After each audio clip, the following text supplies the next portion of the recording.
Hello बच्चों, जय हिंद, राधे राधे। कैसे हो आप सभी? उम्मीद करता हूँ, आशा करता हूँ बहुत अच्छे होंगे और अपने बोर्ड एग्जाम की प्रिपरेशन पे भी बहुत ज़्यादा फोकस कर रहे होंगे। तो मैं आपका दोस्त, आपका भाई अनुराग कुमार एक बार फिर आप लोग के सामने एक बिल्कुल नई वीडियो लेकर हाजिर हुआ हूँ आपके अपने YouTube channel AK genius academy पर। तो बच्चों, जैसा कि हम लोग को पता है, ये पार्ट 2 होने वाला है हमारे चैप्टर 2 का। क्लास 10 की साइंस में आप लोग को पढ़ा रहा हूँ। तो चैप्टर 2 का पार्ट 2 वीडियो लेकर मैं आप लोग के सामने हाजिर हूँ बच्चों एक बार फिर। ये मैंने पार्ट 1 पढ़ा दिया है अच्छे से डीपली, और कहाँ तक पढ़ाया ये मैं आपको रिकॉल कर देता हूँ एक बार। मैंने लास्ट टाइम बच्चों उदासीनीकरण अभिक्रिया पढ़ाई थी। जो बच्चों किसी कारणवश नहीं देख पाए हैं, वो मैं लिंक इसका डिस्क्रिप्शन में दे दूंगा, आप इसको देख सकते हैं। ठीक है बच्चों, उदासीनीकरण यानी न्यूट्रलाइजेशन रिएक्शन मैंने लास्ट टाइम पढ़ाया था और यहाँ पर एंड किया था। इसमें मैंने आपको बताया था कि लवण और जल बनता है जब कोई एसिड और बेस आपस में रिएक्शन करते हैं। ठीक है, रिएक्शन भी करके दिखाई थी मैंने आप लोगों को। तो यहाँ तक हम लोग कर चुके हैं, इससे आगे बढ़ रहे हैं अब हम। क्लियर है बच्चों? अगर कहीं भी नहीं समझ में आता है तो आप लोग पूछ सकते हैं मुझे। अगर आप लोगों को बच्चों कुछ समझ में ना आए, कुछ और जानकारी लेनी हो, तो आप मुझे कमेंट कर दिया करो, तो मैं उसका रिप्लाई नेक्स्ट वीडियो में जरूर दूंगा आपको। ठीक है बच्चों, सूचक नेक्स्ट टॉपिक आ रहा है हमारे पास बच्चों। सूचक, इंग्लिश में इसको बोलते हैं इंडिकेटर्स। ठीक है, हाँ तो बच्चों अब हमारा नेक्स्ट टॉपिक है सूचक और इंडिकेटर्स। सूचक को इंग्लिश में इंडिकेटर बोलते हैं और यहां से हम लोग स्टार्ट कर रहे हैं ये वाली वीडियो। क्या होते हैं सूचक? वे पदार्थ जो किसी अनुमापन में उपयोग किए जाते हैं, क्या करने के लिए? एंड पॉइंट और स्टार्टिंग पॉइंट, अंतिम बिंदु और उदासीन बिंदु को निर्धारित करने के लिए जिन पदार्थों का उपयोग किया जाता है वो सूचक कहलाते हैं, इंडिकेटर कहलाते हैं। क्लियर है बच्चों? एग्जाम्पल, ऐसे नहीं समझ में आता सर, एग्जाम्पल दो, एग्जाम्पल से समझ में आती है हमें चीजें। अच्छा, मैं आपको ना, अभी हम बहुत पीछे हम अम्ल के बारे में पढ़ के आए हैं, क्षार के बारे में पढ़ के आए हैं, तो हमने बहुत एक नाम बार बार याद किया था, बार बार सुना था कि क्या? Litmus paper. तो बच्चों मैं आप लोगों को बता देता हूं, लिटमस पेपर एक इसी का उदाहरण होता है, सूचक ही है। लिटमस पेपर एक प्रकार का सूचक ही है। ये क्या करवाता है? मैंने आप लोग कहा था वो क्या है, वो जो भी है, अम्ल हो चाहे क्षार हो, उसको पहचानने के लिए लिटमस पेपर का यूज करते हैं हम। ठीक है, तो सूचक भी यही है। लिटमस पेपर एक उदाहरण होता है सूचक का। तो मेन वर्ड हमारे पास सूचक है और लिटमस पेपर उसकी सब हेडिंग आप लोग कह सकते हो। क्लियर है? चलिए, बहुत अच्छी बात है। तो क्या डेफिनेशन बताई मैंने सूचक की, एक बार फिर से सुन लो आप लोग। वे पदार्थ जो किसी अनुमापन में उपयोग किए जाते हैं अंतिम बिंदु और उदासीन बिंदु को निर्धारित करने के लिए। ठीक है बच्चों, उन्हें हम कहते हैं सूचक। अच्छा चलो, बहुत बढ़िया, सूचक आ गया समझ में। एक नंबर में कभी कभार ही मिल जाता है टॉपिक बच्चों, वरना कभी मुझे लगता नहीं है ये आया है बोर्ड में। बहुत ही रेयरली आपको मिलेगा देखने के लिए, और एग्जाम्पल भी मैं आपको इसके दूंगा, उनमें से एक तो ये मिल गया। अब हम पढ़ेंगे सूचक के प्रकार। ये दो ही टॉपिक हैं सूचक से रिलेटेड बच्चों, इसे यहीं खत्म कर देंगे अभी। सूचक के प्रकार, हमारे पास सूचक indicators, how many types of indicators we have, कितने प्रकार के सूचक हमारे पास होते हैं। तो नाम याद करवा देता हूं बच्चों। 4 प्रकार के सूचक हमारे पास होते हैं, हम ऐसे लिख लेते हैं 4 प्रकार के। कौन कौन से हो सकते हैं बच्चों? पहला प्राकृत, मैं नाम बता देता हूं या फिर लिख ही देता हूं, चलिए। प्राकृतिक सूचक जो नेचुरली होते हैं। ठीक है बच्चों। दूसरा सार्वत्रिक सूचक,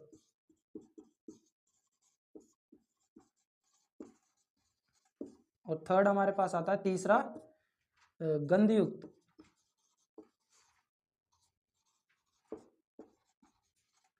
ठीक है बच्चों। और चौथा जो हमारे पास बचता है, इधर जगह नहीं बची क्या? कोई बात नहीं, इधर लिख देंगे। कौन कौन से हो गए? प्राकृतिक सूचक, सार्वत्रिक सूचक, गंधयुक्त सूचक, और एक होता हमारे पास संश्लेषित सूचक। ठीक है बच्चों, ये 4 टाइप के सूचक हमारे पास हैं। ये उनमें से एक इनका ही प्रकार है, आप बोल सकते हो। ठीक है बच्चों, चलिए क्लियर है, बहुत बढ़िया बात है। अब ये सूचक आ गए, तो मैंने अभी आप लोग को बताया ये सूचक क्या करता है, ये अनुमापन करवाता है, नपवाता है, एक तरीके से पता करवाता है कि वो अम्ल होगा, क्षार होगा, जो भी हमारे पास पदार्थ प्रेजेंट है उस पर्टिकुलर टाइम पर।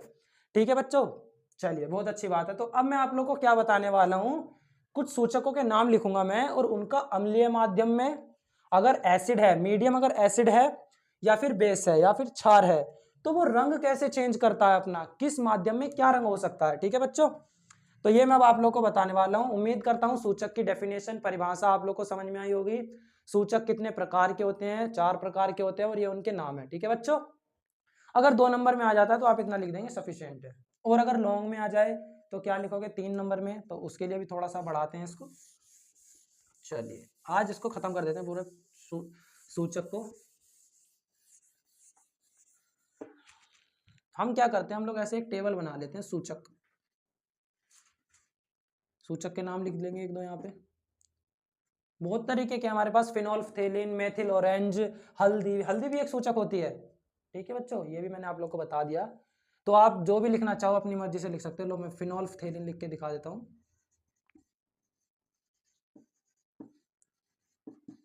ठीक है बच्चों, दूसरा मेथिल ऑरेंज, और नाम बता रहा हूँ मैं आप लोगों को,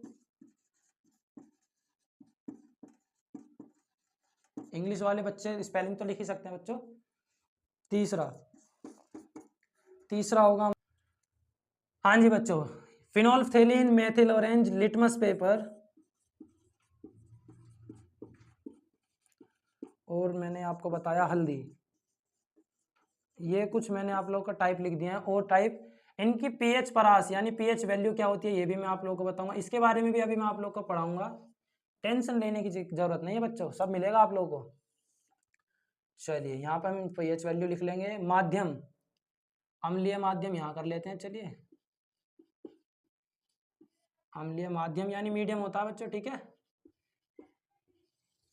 और यहाँ पे कर लेते हैं हम लोग क्षारीय माध्यम। ठीक है बच्चों, ये माध्यम लिखा है, इतना तो आप लोग पढ़ लोगे, इतना तो हमारे बच्चे पढ़ लेते हैं जी। ठीक है, फिनोल्फथेलिन, सबसे पहले हमें पता होना चाहिए इसका पीएच परास क्या होता है। तो इसका पीएच परास, हाँ जी बच्चों, तो मैं अब आप लोगों को फिनोल्फथेलिन, मेथिल ऑरेंज, लिटमस पेपर, हल्दी, इन सब की पीएच वैल्यू बताऊंगा। अम्लीय माध्यम में इनका रंग कैसा होता है, क्षारीय माध्यम मीडियम में कैसा होता है। तो बच्चों इसका जो पीएच वैल्यू होती है 8.4 से लेके, आप ये वाला शो कर सकते हो सिंबल, 10.0 कर सकते हो आप लोग, इतनी होती है। ठीक है बच्चों पीएच वैल्यू। मेथिल ऑरेंज की 3.1 से लेकर 4.1 के अराउंड में आप लोग को देखने के लिए मिलेगी। अगर लिटमस पेपर की बात करते हैं, लिटमस पेपर ये 5.0 से 6.0 तक इसकी वैल्यू देखने के लिए मिलती है बच्चों। और समझ में आ रहा है ना, 8.4 से 10 तक, और 3.1 से 4.1 तक, 5.0 से 6.0 तक। अगर हम इसकी बात करते हैं तो ये लगभग 7.4 से लेकर 8.6 तक इसकी वैल्यू मिलती है। ये सारी वैल्यू आप लोग देख लीजिए आराम से, पीएच वैल्यू, और क्या होती है मैं भी आप लोग को बताऊंगा। अम्लीय माध्यम में अगर हम बात करते हैं तो बच्चों फिनोल्फथेलिन, इसका रंग कुछ नहीं होता बच्चों, ये अम्लीय माध्यम में रंगहीन होता है। ठीक है, क्षारीय माध्यम में अगर हम बात करते हैं तो इसका हल्का गुलाबी रंग और लाल भी देखने के लिए मिल जाता है कभी कभी। तो मेथिल ऑरेंज का अम्लीय माध्यम में लाल, इसमें आप बोल सकते हो लाल पीला रंग। लिटमस पेपर को तो आपको पता होगा, इसका आप बताएंगे। मैंने आप लोग को बताया था लिटमस पेपर अगर वो अम्ल है तो वो क्या करता है, तो इसका लाल नीला। ठीक है बच्चों, नीले को लाल बना देता है ना, समझाया था ना। अगर ये है हमारे पास तो ये क्या करता है, हल्दी। बताओ, इसका रंग आप लोग को पता है पीला होता है, ये पीले रंग को लाल रंग में बदल देता है। ये हमारे पास कुछ इसके रंग है बच्चों, ये हमारे पास सूचक हो गए कुछ प्रकार के, फिनोल्फथेलिन, मेथिल ऑरेंज, लिटमस पेपर, हल्दी। ये इनकी पीएच वैल्यूज होती हैं, ये किस किस तरीके से रंग बदलते हैं अपना, या क्या क्या रंग होता है। अगर ये अम्लीय माध्यम में है, अगर उनका मीडियम एसिड है तो रंगहीन यानी कोई कलरलेस। ठीक है, हाँ जी बच्चों, तो ये जो हमारा मेथिल ऑरेंज है इसकी वैल्यू 3.1 से 4.4 कर लो इसे बच्चों आप। ये लाल और पीला अम्लीय माध्यम में, लिटमस पेपर 5.0 से 6.0 लाल होता है एसिड में, मीडियम में, क्षारीय होता है नीला होता है क्षारीय माध्यम में। जो आपको सही लगे आप उस हिसाब से, ये टेबल होती है। इस टेबल को अगर आपने लर्न कर लिया तो बहुत अच्छी बात है, इस टेबल को आप लर्न कर लीजिए। मोस्ट इंपॉर्टेंट टेबल होती है ये, इससे ही पता चलती हैं आधी से ज़्यादा चीज़ें हमारे पास। अब इसमें हमारे पास बच्चों एक चीज़ आई है नई अलग, जो मैं अभी आप लोग को बता रहा था, पीएच वैल्यू, पीएच मान। और ये मोस्ट इंपॉर्टेंट है, आप लोग नोटिस कर लेना, इसको मैं पहले ही बता देता हूँ आप लोग को जो इंपॉर्टेंट होता है। तो ये इंपॉर्टेंट है बच्चों। चलिए अभी सही लेते हैं, सूचक हमारा कंप्लीट हो गया है यहाँ पर।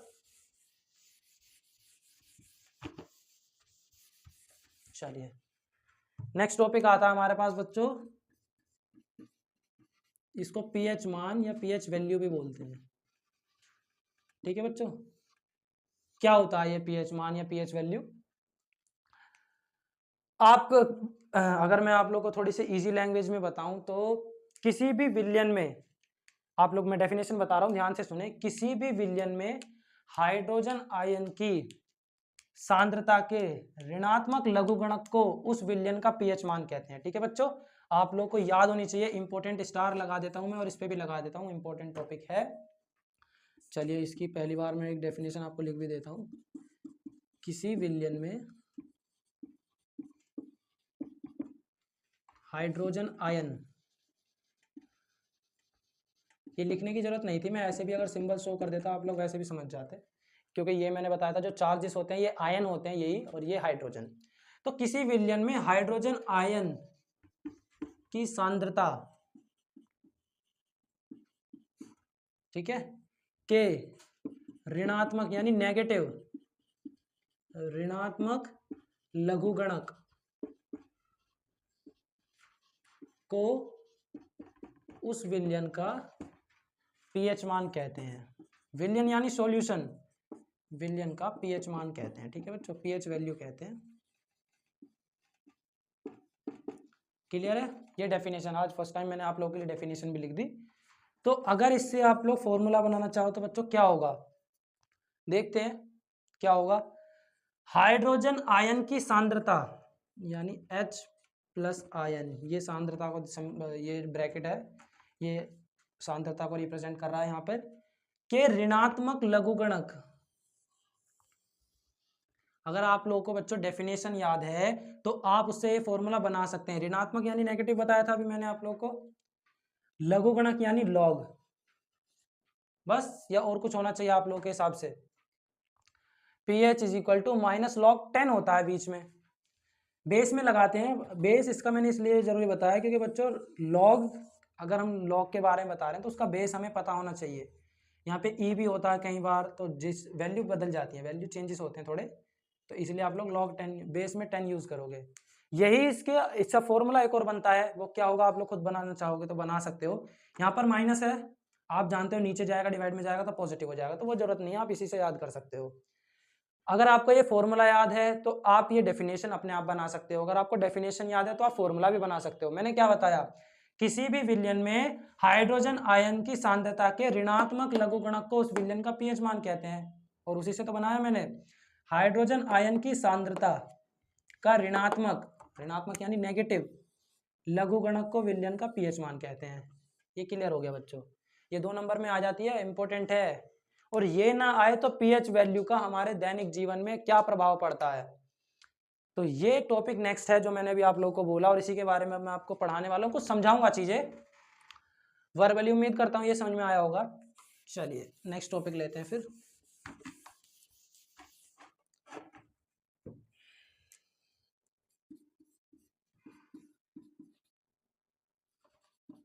पीएच मान लिख लो या पीएच लिख लो, एक ही बात है। पीएच का हमारे दैनिक जीवन में क्या महत्व है?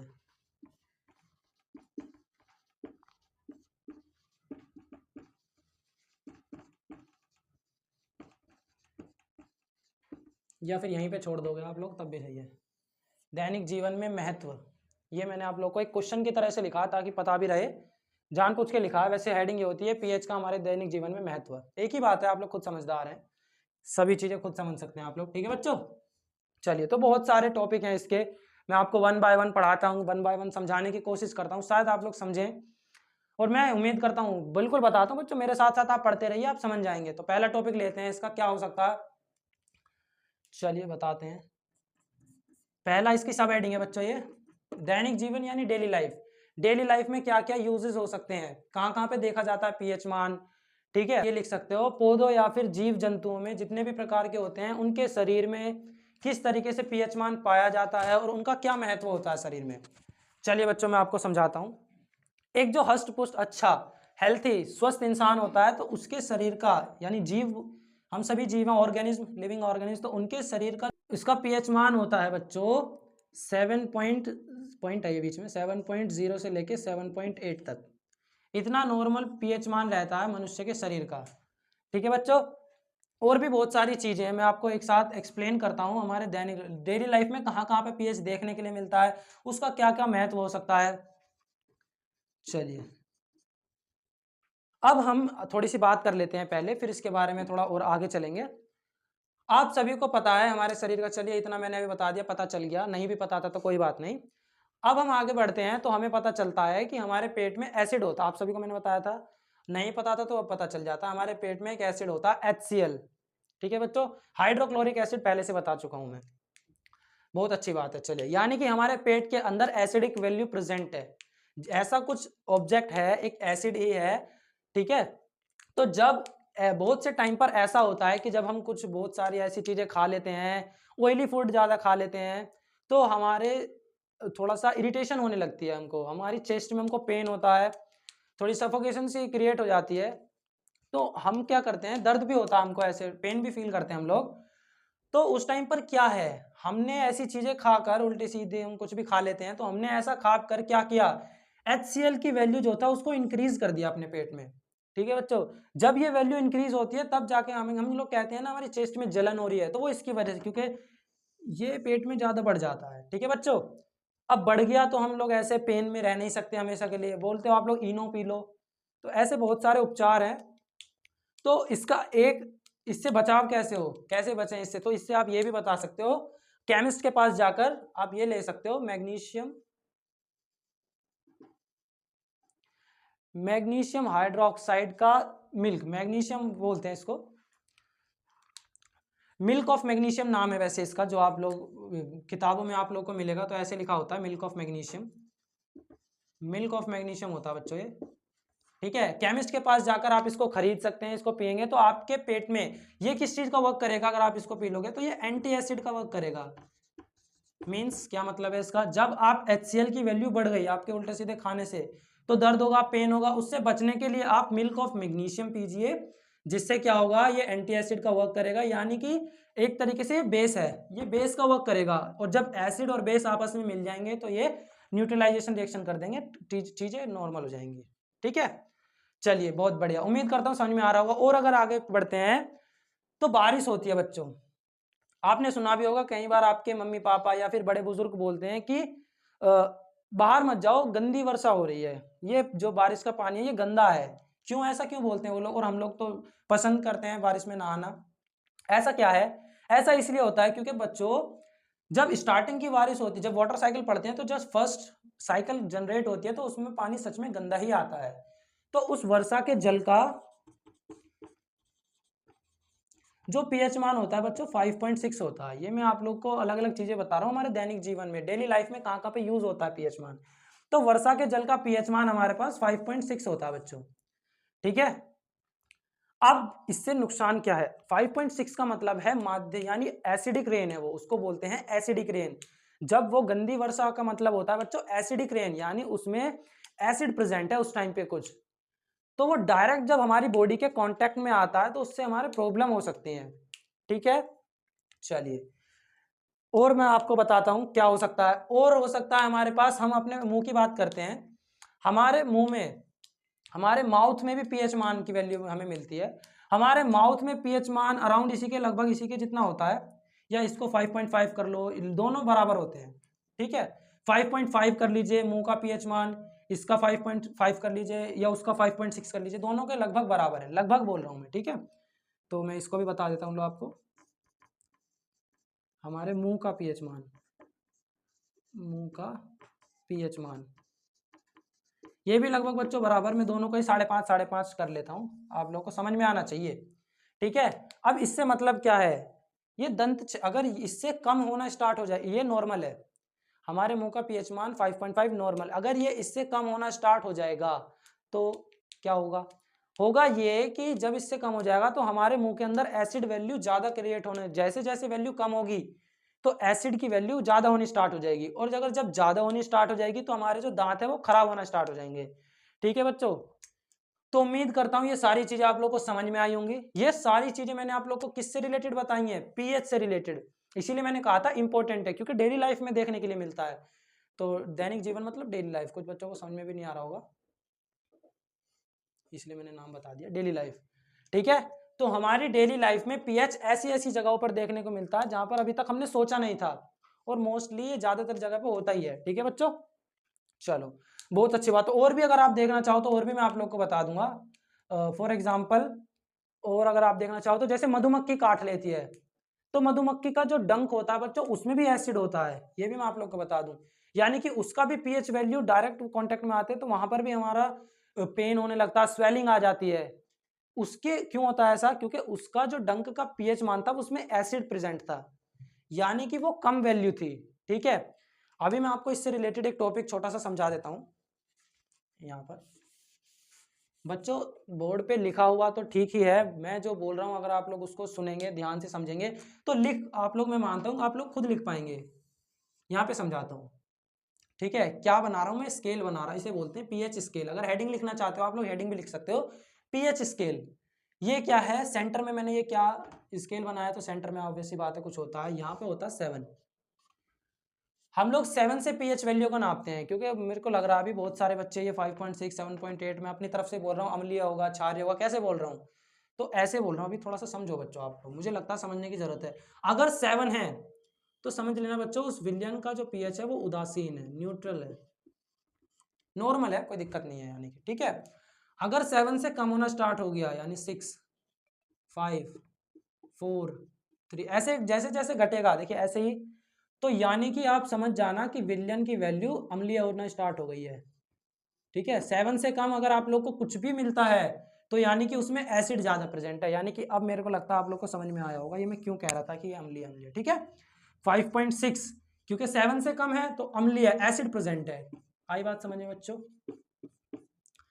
ऐसे ही इसका उल्टा होगा, अगर इससे आगे बढ़ जाए 8 9 10, बीच में रहेगा तो पॉइंट में आएगी वैल्यू, आप लोग खुद समझते हैं, मैंने तो होल नंबर पूरा इंटीजर लिया, पूर्णांक लिए मैंने तो। ठीक है बच्चों, अब ये इससे इंक्रीज होगा, इधर की तरफ इंक्रीज, राइट हैंड साइड में, लेफ्ट हैंड साइड में डिक्रीज। ठीक है बच्चों, घटेगा। अगर 7 से ज्यादा होना स्टार्ट हो जाएगा तो बच्चों समझ जाना आप लोग माध्यम हो गया क्षारीय, विलयन क्षारीय है। ठीक है बच्चों, अभी मैंने कहीं लिखा था, ये लिखा 7.8 से ज्यादा होते ही वो क्षारीय हो जाता है। क्लियर है? क्लियर है बच्चों? उम्मीद करता हूं समझ में आ रहा होगा अच्छे से। यहां से ये पूरा अभी तक देख लीजिए बच्चों, इतना इंपॉर्टेंट है। ठीक है, पीएच मान इसलिए समझाया, क्या समझाया है? अगर पीएच 7 के बराबर तो उदासीन होगा, लवण, यानी एक तरीके से आप लवण भी कह सकते हो, सॉरी। ठीक है, अगर पीएच मान की वैल्यू 7 से ज्यादा तो क्या होगा? जल्दी बोलो बच्चों, अभी बताया ना, 7 से बढ़ जाएगा तो क्षारीय है,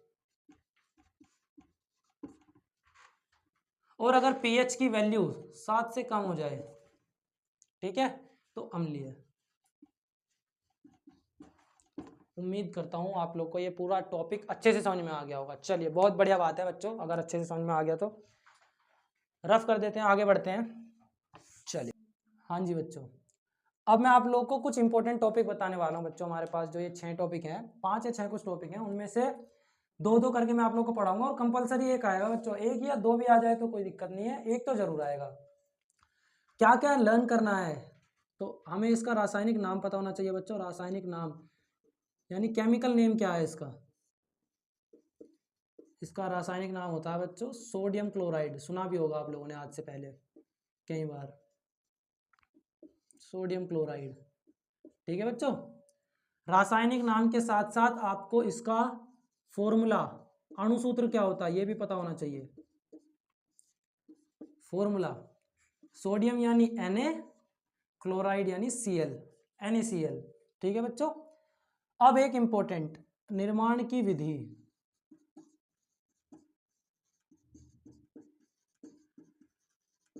ये रहा है बच्चों, निर्माण की विधि। हमारे पास आता कैसे है, बनता कैसे है, निर्मित कैसे होता है ये NaCl। तो मैंने आप लोगों को एक रिएक्शन पढ़ाई थी, उदासीनीकरण, इससे पहले वाली वीडियो का लास्ट पार्ट, लास्ट टॉपिक था पार्ट 1 में। ठीक है बच्चों, क्या बताया था मैंने उदासीनीकरण में? जब कोई भी अम्ल किसी भी बेस यानी क्षार से रिएक्ट करता है तो वो लवण बनाता है, और ये एक लवण ही है बच्चों। तो NaCl अलग हो जाएगा, ये दोनों आपस में अलग हो जाएंगे, और बचा हमारा OH और H यानी कि वाटर अलग हो जाएगा। ठीक है बच्चों, ये आपको इसमें लर्न करनी है और 100% लिखनी ही है बच्चों। ये 1 नंबर को इसके लिखने के हैं आपके। अब आते हैं इसका उपयोग क्या है, यूजेस।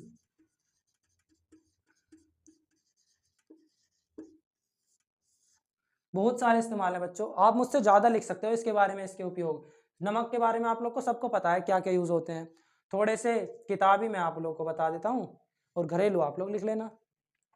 तो इसका बहुत सारी चीज़ बनाने में, जैसे विरंजक चूर्ण बनाने में इसका इस्तेमाल होता है। और आप क्या लिख सकते हो, कोस्टिक सोडा लिख दिया, बेकिंग सोडा बनाने में इसका इस्तेमाल होता है। तो बहुत सारी चीज़ें बनाने में होता है।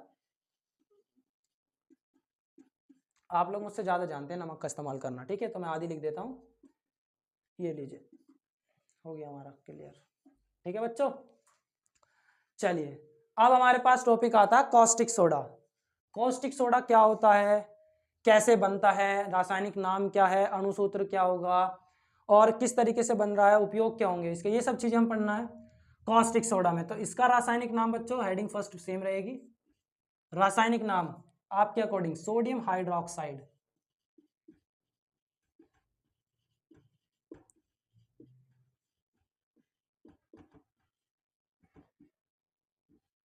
ठीक है बच्चों, फर्स्ट नाम हो गया, रासायनिक नाम है बच्चों, ये रासायनिक इधर लिखा हुआ है। अणुसूत्र यानी फॉर्मूला लिख देते हैं, चलिए इस बार। केमिकल फॉर्मूला क्या होगा इसका, इसका केमिकल सोडियम के लिए मैंने आप लोग को बता रखा है Na हाइड्रोक्साइड OH, तो NaOH, ठीक है बच्चों। अब क्या है इसके आगे, इसकी भी निर्माण की विधि, फॉर्मेशन कैसे बनता है, ये वाली हेडिंग इसमें भी आएगी, निर्माण की विधि। तो बनने का तरीका क्या है बच्चों इसका, इसका बनने का तरीका ये है, जब आप साधारण नमक को जलीय विलयन में वियोजित करते हो तो सोडियम हाइड्रोक्साइड आप लोग के पास तब बनता है। कैसे बनेगा, जब आप NaCl की रिएक्शन किससे कराओगे, सॉरी हाँ NaCl ही होता है, NaOH बनाना ना। NaCl की रिएक्शन किसमें बताया मैंने, जलीय विलयन यानी वाटर से करा दो ना, तो क्या बनेगा, ये बनाना है मेरे तो कंपाउंड। ऐसे ही आप लोग मेरी तरह स्टेप बाय स्टेप याद रखिए तो आप लोग क्लियर कर देंगे। NaOH, तो इसमें एक इंपॉर्टेंट बात होती है बच्चों, क्लोरीन गैस निकलती है इसमें से, Cl2 क्लोरीन गैस निकलती है। अच्छा जो बचा वो बताओ आप लोग, क्या क्या बच गया, Na हो गया, Cl, अच्छा दो थे यहाँ पे एक ही रह गया, तो बच्चों दो की मल्टीप्लाई करनी पड़ेगी। हमेशा मैंने बताया अगर केमिकल इक्वेशन अनबैलेंस है तो उसे बैलेंस करो, बनने वाला कंपाउंड तो हमें पता है ना, ठीक है। तो यहाँ भी दो की मल्टीप्लाई करनी पड़ेगी हम लोगों को, ठीक है। और क्या बचा, एक गैस वैस भी बन रही होगी कुछ, एक गैस निकल रही होगी, यहाँ पे Cl पूरा है, Cl दो थे क्लियर हो गया, Na दो थे, Na दो थे हो गया, Cl यहाँ दो थे हो गया, H यहाँ दो थे और यहाँ अभी तक एक भी नहीं आया, और यहाँ पर O एक है, तो क्या रह गया बच्चों आप लोग के अकॉर्डिंग, अच्छा यहाँ पे है OH दो, एक हाइड्रोजन गैस में वही बोलने वाला था, H2 बचा बच्चों। यहाँ पे वैसे आ गया है, दो की मल्टीप्लाई करनी पड़ेगी आप लोगों को यहाँ पे, तो आप हाइड्रोजन गैस निकाल दोगे, ठीक है। ये हमारे पास रिएक्शन है, इस तरीके से हमारे पास ये प्राप्त होता है कॉस्टिक सोडा। उम्मीद करता हूं इसकी निर्माण की विधि बच्चों बहुत ज्यादा इंपॉर्टेंट है, तो याद रखना अच्छे से क्या होती है इसकी निर्माण की विधि। अब हम लोग देखते हैं इसका इस्तेमाल कहां कहां पर होता है। इसका इस्तेमाल मोस्टली जो होता है कॉस्टिक सोडा का मतलब इसको उपयोग, इसके उपयोग आप लोग लिख सकते हैं, साबुन बनाने में इसका इस्तेमाल होता है। और क्या, साबुन बन रही है यानी चिकनी चीजें, अपमार्जक बनाने में, धोने जो कपड़े धोते हैं ना ऐसी चीजें बनाने में, अपमार्जक यानी डिटर्जेंट बोलते हैं इसको, ऐसी चीजें बनाने में आदि लिख दो आप लोग। बहुत सारे हो सकते हैं लेबोरेटरी में किसका क्या यूज है, हम सभी चीज तो हम भी नहीं जानते, तो मैंने आप लोग को बताया है, कुछ समझ पाएंगे आप लोग थोड़ी सी इजी लैंग्वेज में, ताकि आप लोग के दिमाग में बिल्कुल चीजें बैठ जाएं। साधारण नमक का नाम सोडियम क्लोराइड, कॉस्टिक सोडा का रासायनिक नाम सोडियम हाइड्रोक्साइड, इन दोनों के फॉर्मूले कैसे बनती हैं ये रिएक्शन मैंने आप लोगों को दिखा दी, उपयोग दोनों के बता दिए, ठीक है। रोक दे। तो बच्चों अब मेरे पास नेक्स्ट जो दो टॉपिक आते हैं, एक विरंजक चूर्ण और खाने का सोडा, या इसे बेकिंग सोडा भी बोलते हैं, ठीक है बच्चों। इसके बारे में पढ़ना है हमें, विरंजक चूर्ण क्या होता है। विरंजक चूर्ण का अच्छा एक सामान्य नाम भी होता है, इसे ब्लीचिंग पाउडर भी बोलते हैं, ब्लीचिंग, इसको बोलते हैं ब्लीचिंग पाउडर। ठीक है बच्चों, अब इसका वही सेम प्रोसेस, आप लोग हेडिंग लिखते चलना बच्चों। रासायनिक नाम क्या होगा इसका? रासायनिक नाम केमिकल नेम। अच्छा, तो केमिकल नेम होगा बच्चों, दो नाम है, मैं इसके दोनों ही बता देता हूँ और लिखूंगा आसान वाला। एक तो है कैल्शियम क्लोरोहाइपोक्लोराइट। ठीक है, आप लोग लिख सकते हो तो लिख लेना, वरना एक मैं आसान सा लिख देता हूँ, इसको याद कर लेना, क्लोराइड ऑफ लाइम। ठीक है बच्चों, क्लोराइड ऑफ लाइम, ये इसका रासायनिक नाम होता है। क्लियर है? चलिए, बहुत बड़ी बात है। अगर रासायनिक नाम होगा तो इसका कुछ फॉर्मूला भी होगा, है ना। अणुसूत्र बोलते हैं इसको, हिंदी में लिख के चलना आप लोग, मैं दोनों ही बता रहा हूँ। फॉर्मूला क्या होगा? केमिकल फॉर्मूला, इसका फॉर्मूला होता है बच्चा CaOCl2, कैल्शियम क्लोरोहाइपोक्लोराइड या क्लोराइड ऑफ लाइम, यही इसका नाम है। ठीक है, चलिए, बहुत बढ़िया बात है। और इसमें क्या हम याद कर सकते हैं? मेन चीज तो ये है ना बच्चों, हमारे पास आता कैसे है, निर्माण की विधि। मैं मेन इसको इसलिए बोल रहा हूँ, और अगर बोल रहा हूँ तो आप लोग भी याद रखना इसको, पेपर में इसके नंबर ज्यादा हैं। चलिए, तो इसका सिंपल सी बात है, कैसे बनाओगे आप लोग? जब आप लोग कैल्शियम हाइड्रोक्साइड, ये है कैल्शियम OH के लिए हाइड्रोक्साइड, जब आप लोग कैल्शियम हाइड्रोक्साइड की रिएक्शन किससे कराओगे? क्लोरीन गैस से, तो आप लोग के पास क्या बनेगा? ये बनेगा CaOCl2, और निकल क्या जाएगा? OH है तो वाटर निकलेगा। ठीक है बच्चों, ये इसकी रिएक्शन हो। इसको क्या बोलते हैं? इसको कहीं कहीं आप लोग पढ़ोगे तो शुष्क बुझा चूना भी बोलते हैं इसको बच्चों, शुष्क बुझा चूना, चूना सुना है ना, वही। ठीक है, और एक CaO होता है, सिर्फ CaO, वो बिना बुझा चूना होता है। चलिए, आप लोग को पता चल गया कि हम लोग प्रयोगशाला में बनाने की विधि क्या है। ये लेबोरेटरी में जैसे ये बनाया जाता है वो मैं आप लोग को रिएक्शन बता रहा हूँ। क्लियर है? बहुत अच्छी बात है, प्रयोगशाला में निर्माण की विधि। चलिए, ये भी पता चल गया, तो अब हमारे पास नेक्स्ट टॉपिक जो इसके आते हैं, यूजेस, उपयोग। बहुत सारी चीजों में इस्तेमाल होता है, जैसे पेयजल के शोधन में, यानी पीने का पानी उसको साफ करने में, बनाने में, पेयजल के शोधन में, ऐसा नहीं है अच्छी चीजों में ही होगा, कुछ बुरी चीज में भी होगा। बुरी चीज यानी कि क्लोरोफॉर्म, आपने नाम सुना होगा, जिससे सुंघा के बेहोश कर देते हैं, तो क्लोरोफॉर्म के निर्माण में, क्लोरोफॉर्म का फॉर्मेशन भी यही करवाता है। और भी बहुत सारी चीजें बच्चों, जितना आप लोग चाहो उतना याद कर सकते हो। आदि मैं लिख देता हूँ, 2-3 तो मुझे बतानी चाहिए, आप लोग को पता तो हो मेनली। ठीक है, आप लोग अपनी बुक से पढ़ेंगे तो, और आप लोग को यूजेस तो आप लोग पढ़ ही सकते हो, यूजेस बताने की क्या दिक्कत है, ये सारी चीजें मैं आप लोग को बता ही रहा हूँ। चलिए, बहुत अच्छी बात है। रासायनिक नाम, खाने का सोडा यूज हो गया, बेकिंग सोडा यूज हो गया। अब हमारे पास इसका रासायनिक नाम क्या है, नाम लिख देता हूँ सीधा बस। खाने का सोडा का नाम होता है बच्चों सोडियम बाई कार्बोनेट। ठीक है बच्चों, सोडियम बाई कार्बोनेट इसका नाम है। क्लियर? चलिए, बहुत बड़ी बात है। फॉर्मूला क्या होगा? अणुसूत्र, फॉर्मूला होगा सोडियम के लिए Na, कार्बोनेट के लिए CO3, बाई के लिए H, NaHCO3 इसका नाम हो गया। ठीक है, चलिए, बहुत बढ़िया बात है। मेन, ये चीज मेन यहाँ भी तो होगी, प्रयोगशाला में, लेबोरेटरी में कैसे बनाते हो सर इसको आप? तो ऐसे बनाते हैं, अभी बताते हैं। तो लिखना चाहो इसमें स्टेटमेंट भी आप लोग लिख सकते हो, एक स्टेटमेंट ये लिख सकते हो, जब सोडियम कार्बोनेट के ठंडे जलीय विलयन में क्या होता है, कार्बन डाइऑक्साइड की रिएक्शन कराई जाती है, तो हमारे पास सोडियम बाइकार्बोनेट बनता है। यही ऐसे लिख सकते हो आप अपनी तरफ से स्टेटमेंट, वरना बना के तो मैं दिखा ही रहा हूँ। Na2CO3 की रिएक्शन किससे करा रहे हो आप लोग? सोडियम कार्बोनेट है ये बच्चों, सोडियम कार्बोनेट की रिएक्शन, जलीय विलयन यानी वाटर, और क्या, कार्बन डाइऑक्साइड। जब इनकी रिएक्शन कराओगे आप लोग, ठीक है, Na कितने हैं? 2, CO3, CO2, तो आप लोग 2NaHCO3 बन जाता है आप लोगों के पास। इक्वेशन की बैलेंसिंग पे भी ध्यान देना है ना बच्चा हम लोगों को, तो इक्वेशन भी मेंटेन करके देखनी है, क्योंकि देखो 1 और 1 2 थे C, तो यहाँ पे भी 2 हो गए, H 2 थे, ये 2, O कितने हैं? 2 और 1 3, ये 3, और भी है 3 और 3 6, तो 6, 2 3 6। ठीक है बच्चों, इक्वेशन बैलेंस है, एकदम करेक्ट इक्वेशन है। ये इक्वेशन होती है, इस तरीके से हमारे पास प्राप्त होता है, लेबोरेटरी में बनाया जाता है। यूजेस इंपॉर्टेंट, मेनली जो इंपॉर्टेंट है यूजेस, इस्तेमाल कहाँ पर होता है, क्या क्या यूजेस हैं इसके, उपयोग। अच्छा, उपयोग भी लिख दूं, बोल दो आप लोग, सब चीज़ मैं आप लोग को दूंगा यहाँ पे। बच्चों उपयोग क्या है इसके, बहुत सारी चीज़ों में। भाई देखो खाने का सोडा है तो आप एक तो यही लिख दो खाना बनाने में, इससे और इससे आसान क्या होगा, है ना। छोले में जब छोले बनते हैं घर पे तो उसमें डलता भी है ये, मम्मी से पूछना आपको नहीं पता तो। चलिए खाना बनाने में हो गया। और झाग वाली जो चीज़ें होती है ना, जैसे कोल्ड ड्रिंक में झाग होता है, बियर लेते हो आप लोग उसमें झाग होता है, तो झाग वाली चीज़ें, झाग युक्त पेय पदार्थ, पेय यानी पीने की चीज़ें, ठीक है बच्चों।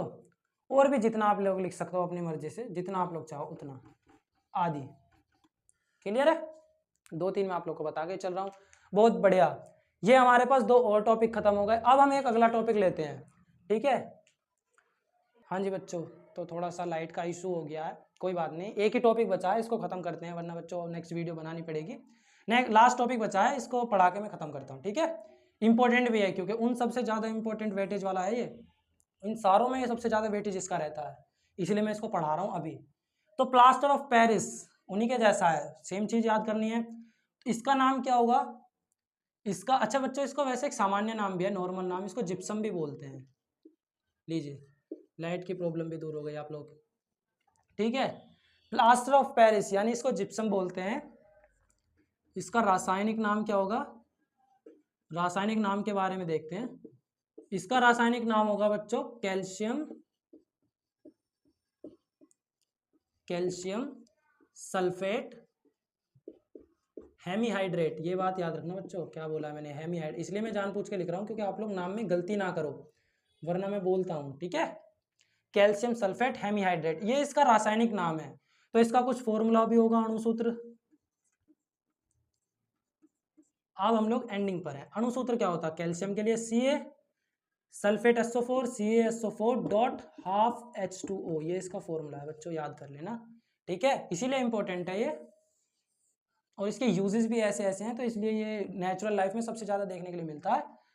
रासायनिक नाम हो गया, अणुसूत्र इंपॉर्टेंट, क्या बचा, निर्माण की विधि बची। सर प्रयोगशाला में कैसे निर्मित किया जाता है, बनाया कैसे जाता है, प्रयोगशाला मतलब लेबोरेटरी, निर्माण की विधि, ठीक है। इसमें भी आप लोग स्टेटमेंट लिखना चाहो तो लिख सकते हो, क्या लिखोगे, हाँ जी। जब कैल्शियम, इसको ही जिप्सम को आप लोग 373 केल्विन ताप पर ऊष्मा दी जाती है तो ये अपने कैल्शियम सल्फेट हेमीहाइड्रेट में बन जाता है, टूट जाता है।